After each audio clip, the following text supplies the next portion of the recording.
Yo people, welcome back to the YouTube channel. You already know what time it is. It's time for another video. I know you man are angry. You're like, where was the preview for Aston Villa? Where was the review for Aston Villa? I apologize. I'm in Ireland. I've been partying. I've been doing a few shots, a few drinks, and things got out of hand, but it's okay. I'm back. I promise I'll never leave you again.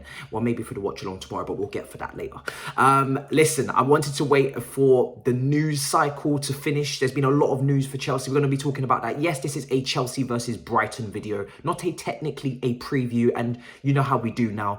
You know, Tuchel didn't really do a press conference. We don't really know who's fit, the conditioning, who is really well, ill, sick. You know, we don't know anymore. You know, these players are playing every couple of days. Tuchel's not happy about that, so it's very hard to pick a team.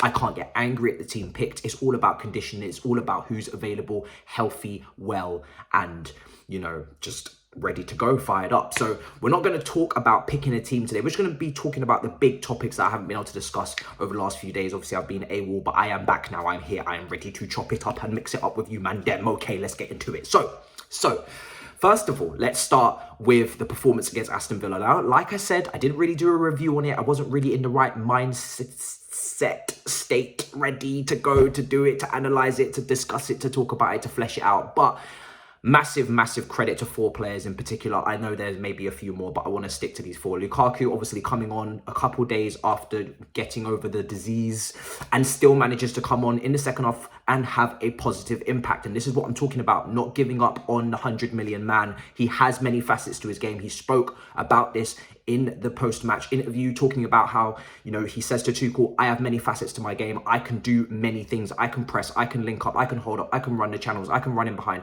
I can do all these things. And I believe him. I really do. When he says I'm back and I'm better, those quotes, I think I remember, I don't forget. And I still believe him. And that's why I have still the confidence and the faith in Romelu Lukaku. Highly motivated, charged individual who knows he needs to succeed here. And I can't turn my back on him before he gives up himself. He knows he has to pass this test with flying colours. He gets the goal, he wins the penalty, he runs in behind, he bodies, bullies, dismantles, destroys the defender, does the business. And that's what I'm talking about, playing to this man's strengths and utilising him in more ways than just a big, you know, hold up bully type Giroud type player. Let him run into space, let him get side by side alongside those defenders and bully and out-muscle them. And that's what he did for that goal. And obviously, another shout out for Hudson-Odoi. Again, another person that just came back.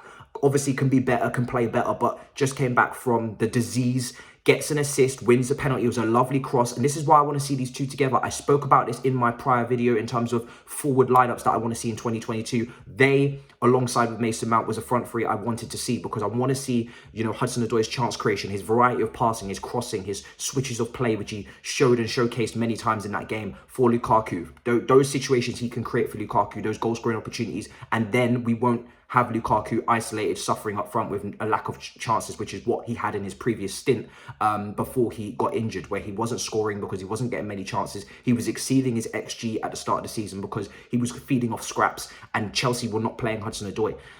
Yes, they need that left wing back as well. James is another one, Mason Mount, Kova, but this is all just ingredients to add into the you know, the calamity that we could cause chaos. So I still believe in it, and it was nice to see those two link up and do the business against Villa. So again, players to watch that I've been discussing that I think will link up well together. And Kova and Kante get massive shout outs. Again, these guys are just coming back, just feeling their way back into the team and dropping serious performances. And that hub, that epicenter of the team, the midfield, the engine room, crucial to how we play, crucial for the balance of our team, for the success of our side, and those two showcasing why we've missed them dearly. So again, fantastic performances there. Now I want to get into also the injury, the big news that you've seen every single Chelsea YouTuber talk about today, and I'm just going to slap that extra layer on top of that cake with no icing. It's dry sponge because it's not good news. It's Ben Chilwell, injured for the rest of the season, and I spoke about this a few weeks ago. We have to expect the worst case scenario. I know there was hints and inklings that he may be back, he may have an opportunity to play in mid-January, but listen, the facts are out there now. He's out for the rest of the season. And I have to say as well, I know you're not going to want to hear it, but we don't know what version of Chilwell is returning. We don't know. Hudson-Odoi had a big injury, came back, took him years to get back to a level that we could even fully say you can get back into the team now.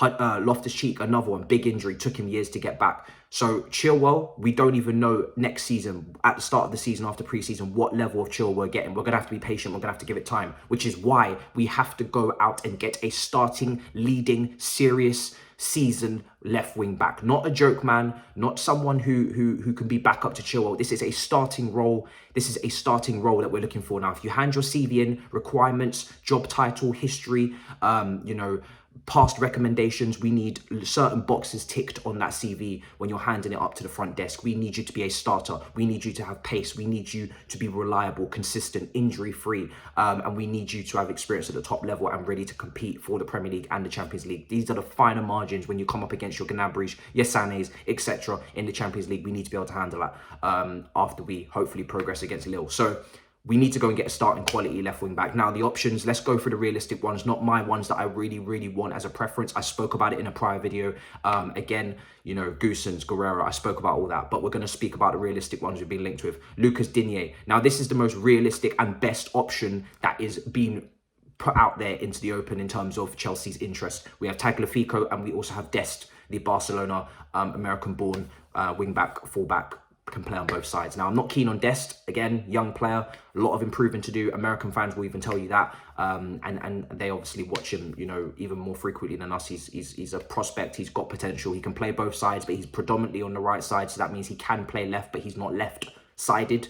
And what I mean by that is that's a secondary role for him. If this was Football Manager, he would be competent, not accomplished. And we're looking for accomplished. So I have to rule him out. We need experience. We need someone who is, got all their P's and Q's, and he's still got a lot of faults to his game. Great dribbler, I'm believed to be told, but again, defensively weak and loads of holes in his game that he needs to improve on. So not a great option in my opinion. And obviously Tagliafico is almost news from, a year ago, link up with Ziyech and whatnot. I haven't been following him closely, if I have to be honest. But again, bringing someone from that Dutch league now to come and acclimatise to this league. He hasn't really been playing a lot of football. He is available for the exit. He is an option, but again, he feels like a backup kind of player, not really a starter that we're looking for. And we are looking for that pace, that raw design. Now, if you look at the traits that Chilwell possesses and that we rely upon in this team, it's his dynamism, it's his pace, it's the fact that he can stretch teams, he can run in behind, he can take up the central spaces and occupy possession very nicely and cradle the ball. Defensively, he's good one-on-one, he can handle duels. And that's what we want, This is the type of position now where we'd like a like-for-like switch. Now, Lucas Digne is not a player that I am, going to turn my nose up. Absolutely not. I think if we can get him from Everton on a loan option to buy for the rest of the season, I think that's the best, move that we could make. I don't know if it's best for Everton. I'm sure they'd rather sell him, and they probably will be looking to sell him. And we have to remember that the competition will come, and that's something to expect. But for us, a loan option to buy would be great because, again, he's been great at Everton, but coming to a Chelsea system is not the same. You're going to have maybe a little bit more possession. You're going to be asked to play in those central zones that I spoke about with the, narrow wing backs. Can he do that? Is he as quick as Chilwell? No. So that lack of pace that he has, is it maybe coming closer to Alonso? Again, we have to analyse that and see how that does in the second half of the season. Very good going forward, technically, great cross of the ball, good shooter, good for set pieces, fantastic, tick, tick, tick, tick. But defensively, he can be, susceptible to moments of madness. So again, that's something that we've got to cover. He's got experience. He's Premier League proven. So for me, the pros outweigh the cons. I spoke about it on London Club's Carnage. For me, Alonso, cons, they do outweigh the pros at times. So I feel like this is definitely a step in the right direction. It's a good move. It's the most realistic move. And you have to remember, we have Emerson out on loan. I personally wouldn't recall him. Chelsea would like to get rid of him. 15 million, I'm pretty sure. Something like that is the buyout clause there in that loan deal. Chelsea want to offload a lot Emerson. So there's no point bringing him back, in my opinion. He's not a great player. He's decent. It's not spectacular. We could do better, and don't sabotage that potential sale, which we need him to be offloaded in the summer. So that's a no for me as well. And Ian Maatsen is getting game time at Coventry. It's counterproductive to take him out of that, in my opinion. He's still got errors and things that he needs to improve and evolve in his game. Don't take him from Coventry mid-season and put him at a higher level at Chelsea and expect him to flourish with no pre-season. People talk about Trevor Chalobah, Mason Mount, Tomori, all these examples, Abraham, all these guys. First of all, either were rotational options in Trevor Chalobah, so he didn't come in and have to start and give us immediately great performance. He did, but he didn't have to because we had other defenders that he could slot in, learn off and trust. So that's the first thing in training, making sure that you're surrounded by elite players in your position that you can learn off. Mason Mount, Tammy Abraham, Tomori, well, they came in under different circumstances. We weren't chasing the league. We were not chasing the Champions League. We were trying to make top four, and the expectations were far lower. And there was a big group of them, so we knew that we were going to fall down the table. And we did. We did not compete for the league. This is a completely different situation. Chelsea are trying to win the Premier League. They're competing. They're competing in all competitions. They're trying to win the Champions League again. Ian Maatsen to come into that position mid-season with no pre-season like those guys I've just mentioned and no real elite player in his position to learn off in Marcos Alonso. You are asking far too much for someone to come up from the Championship mid-season, come into a system they haven't been playing in and flourish. For me, yes, it could work, but it's a risk and we shouldn't be taking risks. We should go out there in the market and go and purchase a down player. We didn't spend any money in the summer. We were in the green. Go into the transfer window. Go and purchase someone, go and get someone who is a little bit more of a sure thing, and that would probably be Lucas Digne on a loan. Now, like I said, I've got other preferences. I've got Goossens, I've got Guerrero. People talk about Kostic. People have even mentioned Theo Hernandez, Angelino at RB Leipzig. There's so many left-sided players, so that's maybe why I would say just loan, assess your options. Let's see how he does in the second half of the season. If he does great, sign him. If he doesn't, go back into the market. Obviously, get rid of Alonso. Don't give yourself a situation. I'm sure Chelsea will try to avoid having 3 to 4 left wing backs on their books in the summer. If they sign someone permanently in January, that will be the case if Emerson isn't signed. So Digne on a loan, I'd love it. I think it's a great move, but we'll see how it happens. But for me, we need to press on with this as soon as possible and try and get this done in early January. We have Liverpool on the 2nd of January. We have City. We have Tottenham 3 times.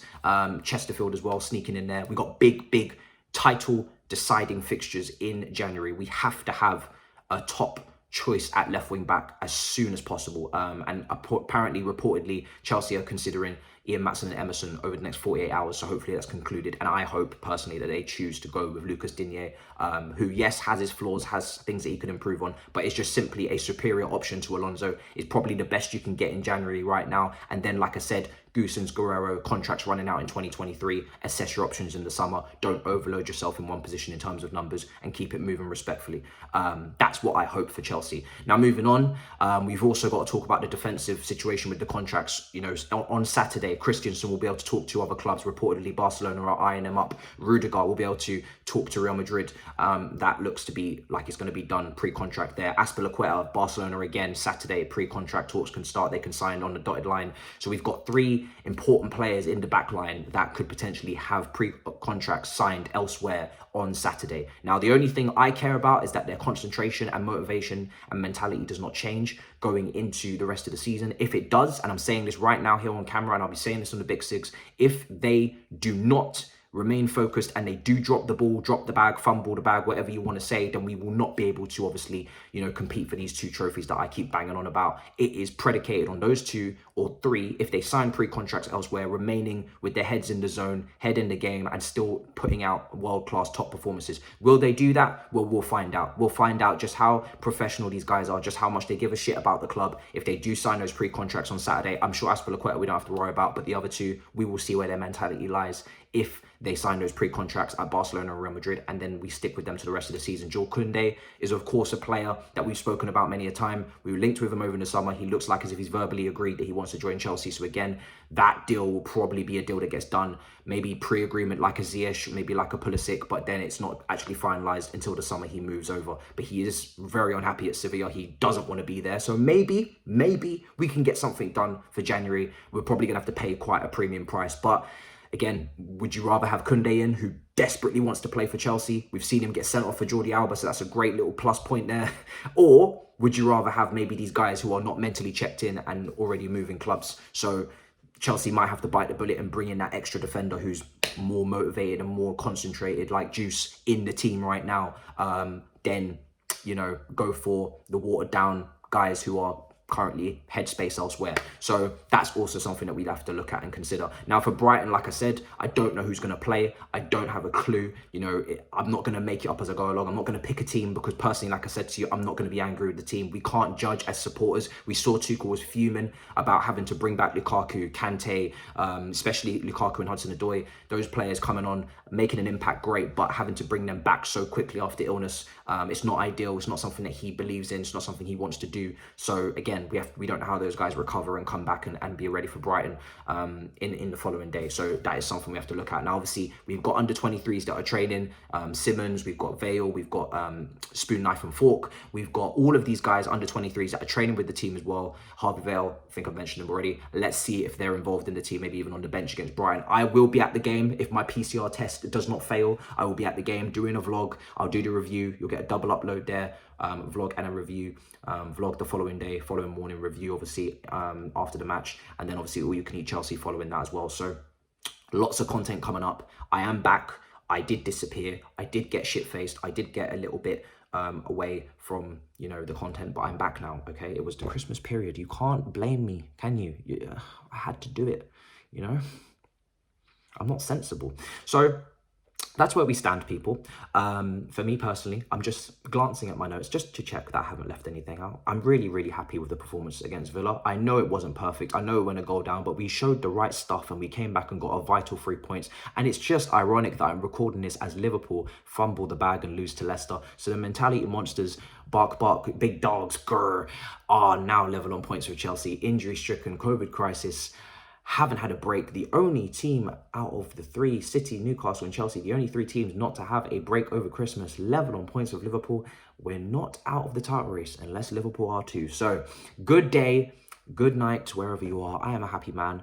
And let's just pray to God that we are actually playing the game against Brighton with a fully fit team. I don't want to see no surprises in the morning.